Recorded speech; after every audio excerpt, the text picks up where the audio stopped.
बोलो संतोषी माता की जय। एक बुढ़िया थी, उसके 7 बेटे थे। 6 कमाने वाले थे, जबकि एक निकम्मा था। बुढ़िया माँ 6 बेटों की रसोई बनाती, भोजन कराती और उनसे जो झूठन बचती वह 7वें को दे देती। एक दिन वह अपनी पत्नी से बोला, देखो मेरी माँ मुझे कितना प्रेम करती है, मेरी माँ मुझ पर कितना प्रेम बरसाती हैं। वह बोली, क्यों नहीं, सबका झूठा जो तुमको खिलाती हैं। वह बोला, ऐसा नहीं हो सकता, मैं जब तक आंखों से ना देख लूँ मैं मान नहीं सकता। बहू हंसने लगी और हंसकर बोली, देख लोगे तब तो मानोगे ना कि तुम्हारी माँ तुम्हें कितना प्रेम करती है। कुछ दिन बाद घर में एक बड़ा त्योहार आया। घर में 7 प्रकार के भोजन और चूरमे के लड्डू बनाए गए। वह जांचने को सिर दुखने का बहाना कर पतला वस्त्र सिर पर ओढ़ रसोई घर में सो गया। वह कपड़े में से सब देखता रहा। 6 भाई भोजन करने आए। उसने देखा माँ ने उनके लिए सुंदर आसन बिछाए हैं, नाना प्रकार की रसोई परोसी है और आग्रह करके उन्हें जिमाया। वह देखता रहा। 6 भाई भोजन करके उठे, तब माँ ने उनकी झूठी थालियों में से लड्डुओं के टुकड़े उठाकर एक लड्डू बनाया और झूठन साफ कर बुढ़िया माँ ने उसे पुकारा, बेटा 6 भाई भोजन कर गए हैं, अब तू ही रह गया है, उठ तू कब खाएगा। वह कहने लगा, माँ मुझे भोजन नहीं करना, मैं अब परदेश जा रहा हूँ। माँ कहने लगी, कल जाता हो तो आज ही चला जा। वह बोला, हाँ हाँ माँ, आज ही जा रहा हूँ। यह कहकर वह घर से निकल गया और चलते समय राह में पत्नी की याद आई। वह गौशाला में कंडे थाप रही थी। वहाँ जाकर बोला,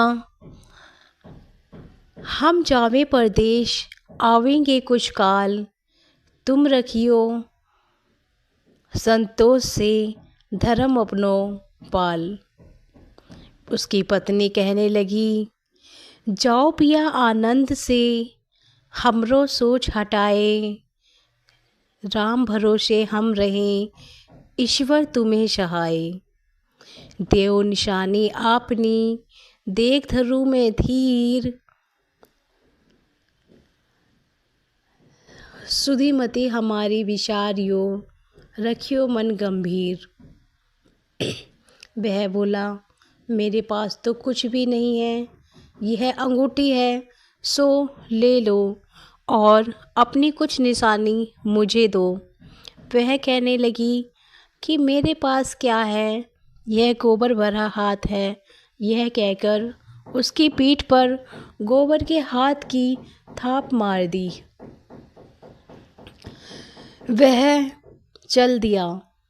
चलते चलते दूर देश में पहुंचा और वहाँ एक साहूकार की दुकान पर पहुंच गया।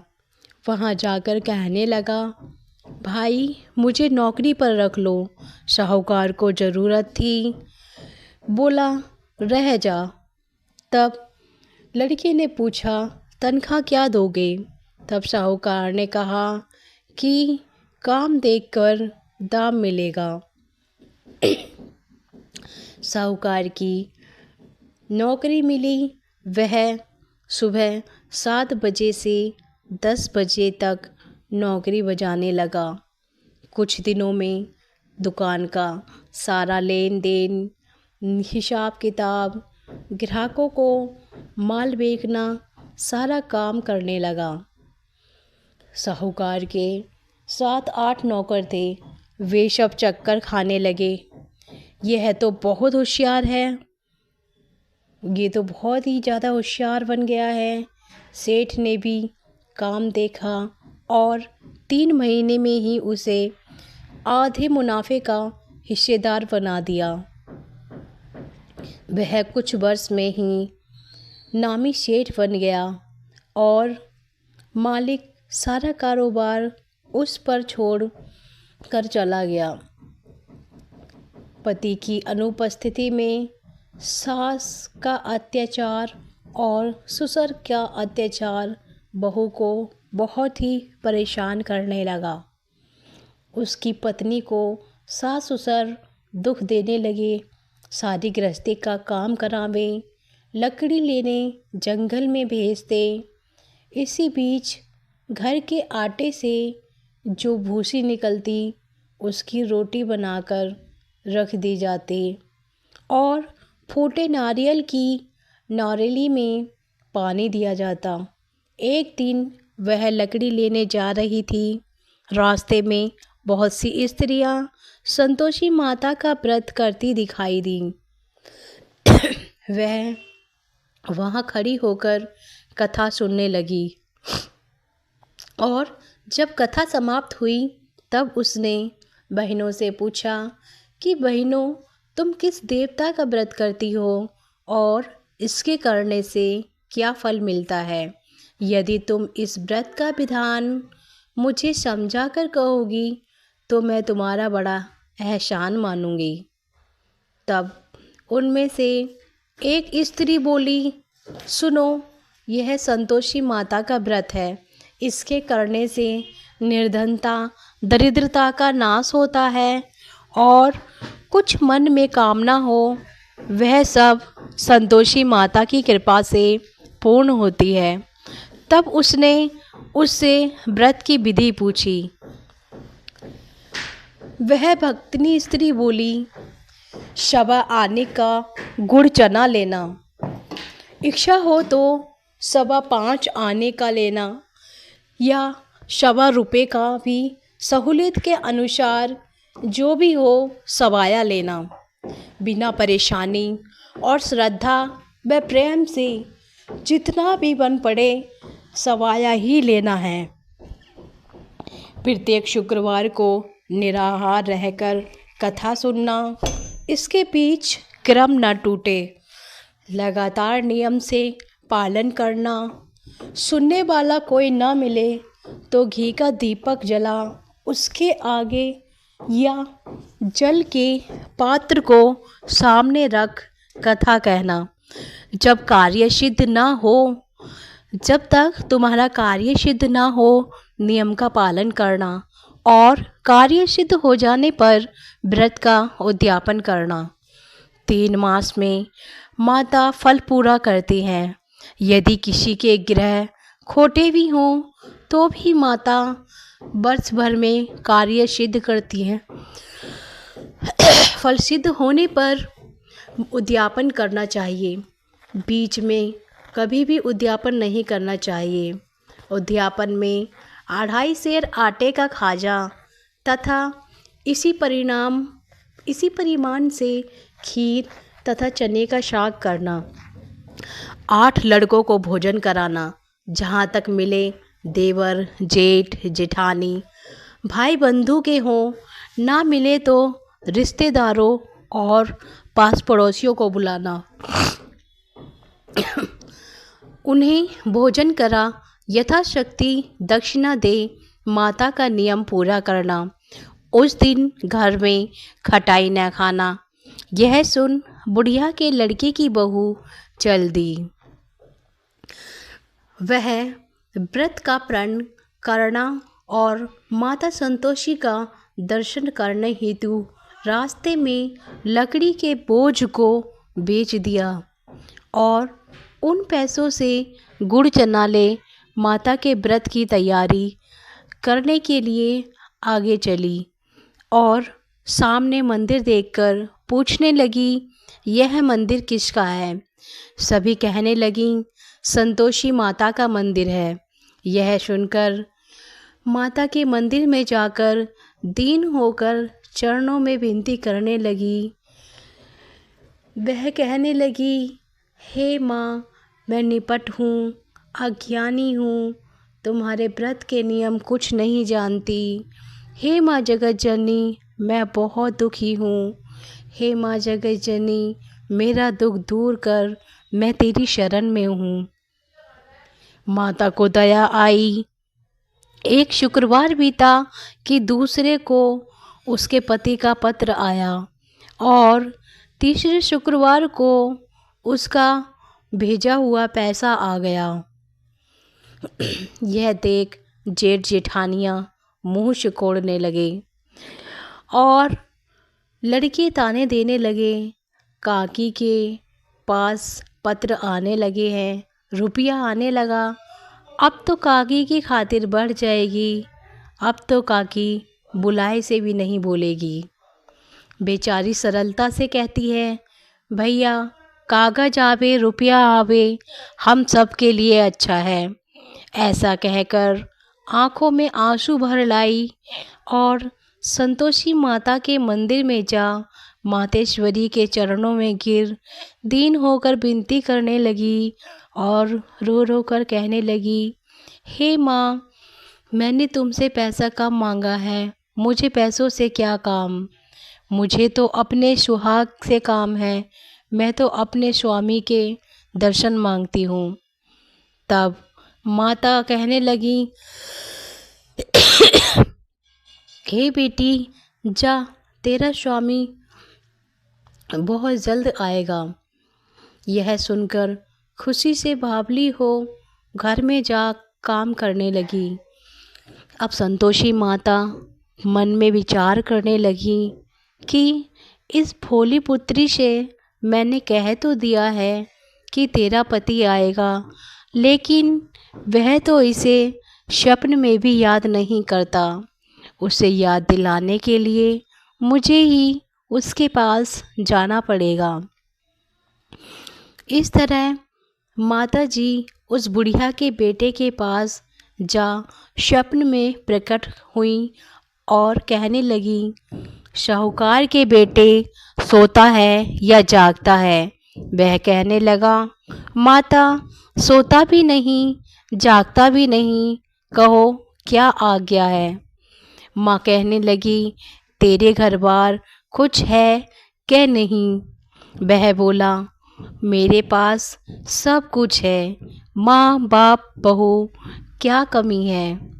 माँ कहने लगी, भोले पुत्र, तेरी बहू घोर कष्ट सह रही है, तेरे माँ बाप उसे परेशानी दे रहे हैं, तू उसकी सुध ले, वह तेरे लिए तरस रही है। वह बोला, हाँ माता जी, यह तो मालूम है, परंतु जाऊं तो कैसे जाऊं? परदेश की बात है, लेन देन का कोई हिसाब नहीं, जाने का कोई रास्ता नज़र नहीं आता, कैसे चला जाऊं? माँ कहने लगी, मेरी बात मान, सवेरे नहा धोकर संतोषी माता का नाम ले, घी का दीपक जला, दंडवत कर, दुकान पर जा बैठ। देखते देखते सारा लेन देन चुक जाएगा, जमा माल बिक जाएगा, सांझ होते होते धन का ढेर लग जाएगा। अब बूढ़ी की बात सुन वह नहा धोकर संतोषी माता को दंडवत कर घी का दीपक जला दुकान पर जा बैठा। थोड़ी ही देर में देने वाले रुपया लाने लगे, लेने वाले हिसाब लेने लगे। कोठे में भरे सामान के खरीदार नगद दाम दे सौदा करने लगे। शाम तक धन का भारी ढेर लग गया। मन में माता का नाम ले, चमत्कार देख प्रसन्न हो घर ले जाने के लिए वस्त्र, गहने आदि सामान खरीदने लगा। यहाँ काम से निपट तुरंत घर को रवाना हुआ। उधर उसकी पत्नी जंगल में लकड़ी लेने जाती। लौटते वक्त माता के मंदिर में विश्राम करती। वह तो उसका प्रतिदिन रुकने का जो स्थान ठहरा। दूर से उड़ती धूल देख वह माता से पूछती है, हे माता, यह धूल कैसी उड़ रही है? माता कहती हैं, हे पुत्री, तेरा पति आ रहा है। अब तू ऐसा कर, लकड़ियों के 3 बोझे बना। एक नदी के किनारे रख और दूसरा मेरे मंदिर पर, वह तीसरा अपने सिर पर। तेरे पति को लकड़ियों का गट्ठर देख मोह पैदा होगा। वह यहाँ रुकेगा, नाश्ता पानी खाकर माँ से मिलने जाएगा। तब तू लकड़ियों का बोझ उठाकर जाना और चौक में गट्ठर डालकर जोर से आवाज़ लगाना, लो सासू जी, लकड़ियों का गट्ठर लो, भूसी की रोटी दो, नारियल के खेपड़े में पानी दो। आज कौन मेहमान आया है? माताजी से बहुत अच्छा कहकर वह प्रसन्न मन से लकड़ियों के 3 गट्ठर बनाई, एक नदी के किनारे पर और एक माताजी के मंदिर पर रखा। इतने में एक मुसाफिर आ पहुंचा। सूखी लकड़ी देखकर उसकी इच्छा हुई कि यहीं पर विश्राम कर और भोजन बनाकर खा पीकर गांव को जाए। इसी तरह रुककर भोजन बना विश्राम करके गांव को गया। सबसे प्रेम से मिला। उसी समय सिर पर लकड़ी का गट्ठर लिए वह उतावली सी आती है और लकड़ियों का भारी बोझा आंगन में डालकर जोर से 3 आवाज़ देती है, लो सासू जी, लकड़ियों का गट्ठर लो, भूसी की रोटी दो, नारियल के खेपड़े में पानी दो। आज घर में कौन मेहमान आया है? यह सुनकर उसकी सास बाहर आकर अपने दिए हुए कष्टों को भुलाने हेतु कहती है, बहू, ऐसा क्यों कहती है? तेरा मालिक ही तो आया है। आ बैठ, मीठा भात खा, भोजन कर, कपड़े गहने पहन। उसकी आवाज़ सुन उसका पति बाहर आता है और अंगूठी देख व्याकुल हो जाता है। माँ से पूछता है, माँ, यह कौन है? उसकी माँ कहती है, बेटा, यह तेरी बहू है। जब से तू गया है तब से सारे गांव में जानवर की तरह भटकती फिरती है। घर का कामकाज कुछ नहीं करती, 4 पहर आकर खा जाती है और अब तुझे देख नारियल के खोपड़े में पानी और भूसी की रोटी मांगती है। वह बोला, ठीक है माँ, मैंने इसे भी देखा और तुम्हें भी देखा। अब दूसरे घर की ताली दो, मैं उसमें रहूँगा। माँ बोली, ठीक है बेटा, जैसी तेरी मर्जी। तब वह दूसरे मकान की तीसरी मंजिल का कमरा खोल सारा सामान जमाया और एक दिन में राजा के महल जैसा ठाट बाट बन गया। अब क्या था, बहू सुख भोगने लगी। इतने में शुक्रवार आया। शुक्रवार के उद्यापन में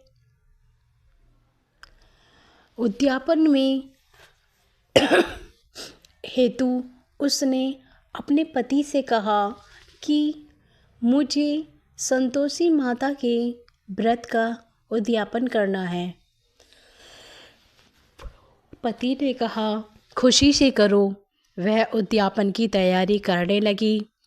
जेठानी के लड़कों को भोजन के लिए कहने गई। उन्होंने मंजूर किया, परंतु पीछे से जेठानी ने अपने बच्चों को सिखाया, देखो रे बच्चों, भोजन के समय खटाई मांगना जिससे इसका उद्यापन पूरा ना हो।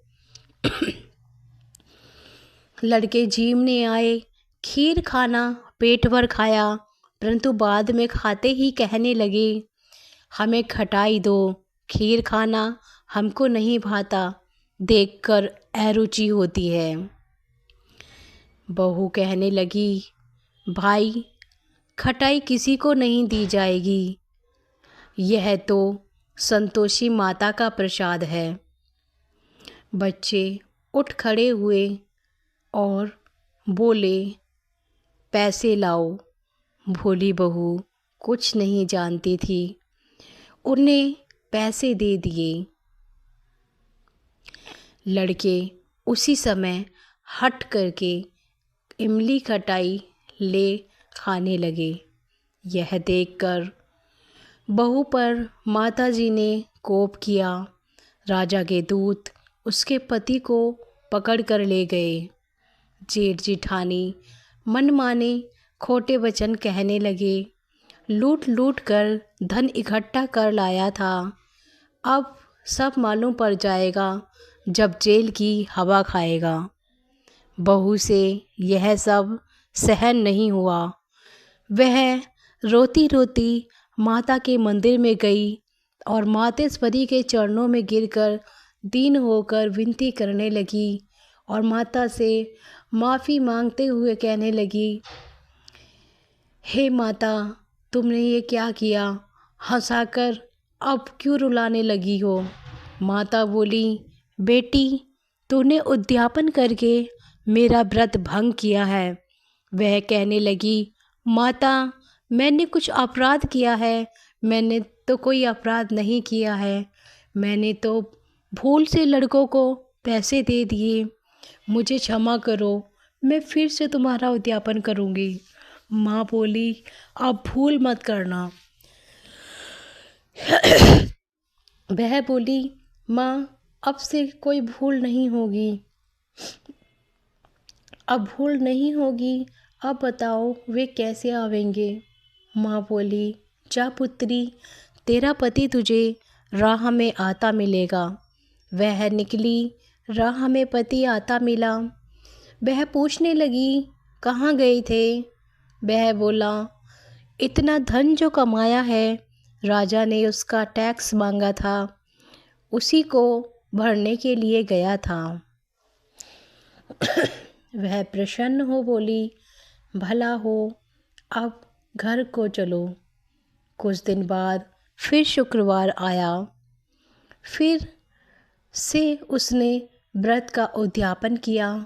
वह बोली, अपने पति से कहने लगी, मुझे माता के व्रत का उद्यापन करना है।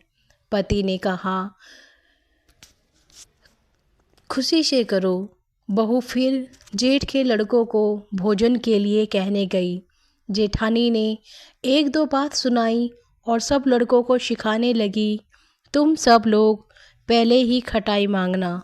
लड़के भोजन से पहले कहने लगे, हम खीर नहीं खानी, हमारा जी बिगड़ता है, कुछ खटाई खाने को दो तो चले।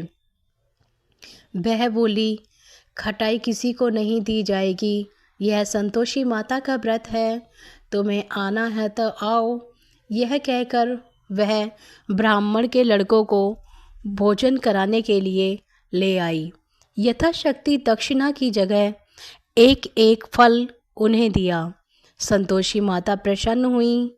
माता की कृपा होते ही 9वें मास में उसके चंद्रमा के समान एक सुंदर पुत्र प्राप्त हुआ। पुत्र को पाकर प्रतिदिन माता जी के मंदिर को जाने लगी। माँ ने सोचा, यह रोज़ मेरे मंदिर में आती है, आज क्यों ना इसके घर चलूं। यह विचार कर माता ने भयानक रूप बनाया। गुड़ चने से सना मुख, ऊपर से शून के समान होठ, उस पर मक्खियाँ भिनभिना रही थीं। दहेली पर पैर रखते ही उसकी सास चिल्लाई, देखो रे, कोई चुड़ैल डाकिन चली आ रही है, लड़कों इसे भगाओ, नहीं तो किसी को खा जाएगी। लड़के भागने लगे, चिल्ला चिल्ला कर खिड़की दरवाजे बंद करने लगे। बहू रोशनदान में से देख रही थी। प्रसन्नता से पागल हो चिल्लाने लगी, आज मेरी माताजी मेरे घर आई हैं। वह बच्चे को दूध पीने से हटाती है। इतने में सास का क्रोध फूट पड़ता है। वह कहती है, क्या उतावली हुई जाती है, बच्चे को पटक दिया। इतने में माँ के प्रताप से लड़के ही लड़के नज़र आने लगते हैं। बहू कहती है, माँ मैं जिनका व्रत करती हूँ ये वही संतोषी माता हैं।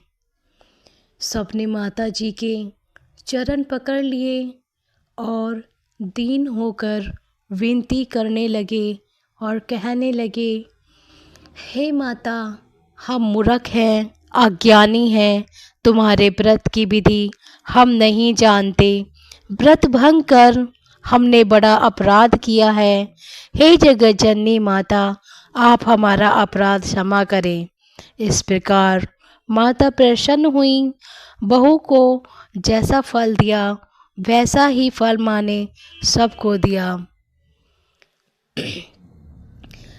जो मनुष्य संतोषी माता के व्रत की कथा को कहता है, सुनता है, उसकी सभी मनोकामनाएं पूर्ण होती हैं।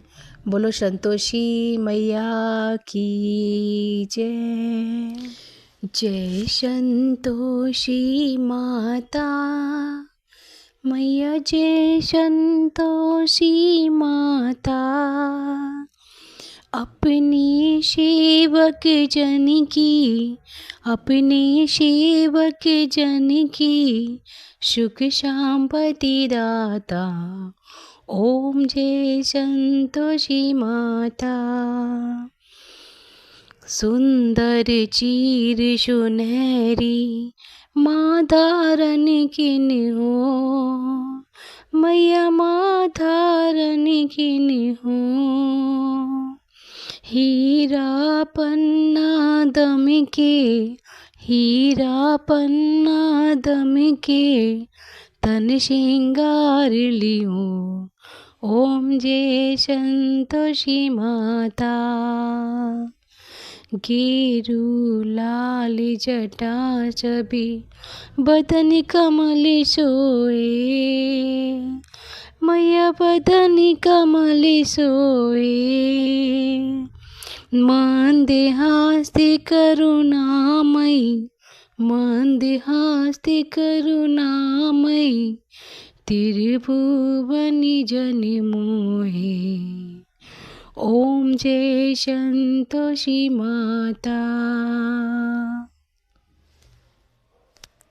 श्रवण सिंहासन बैठी चवर ढूरे प्यारे, मैया चवर ढूरे प्यारे।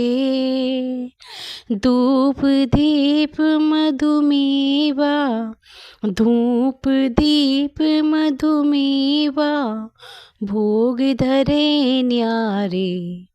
ओम जय संतोषी माता।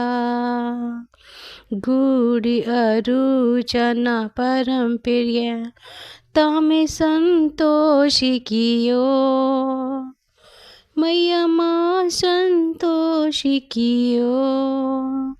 संतोषी कहलाई, संतोषी कहलाई, भक्तन बैव दियो। ओम जय संतोषी माता।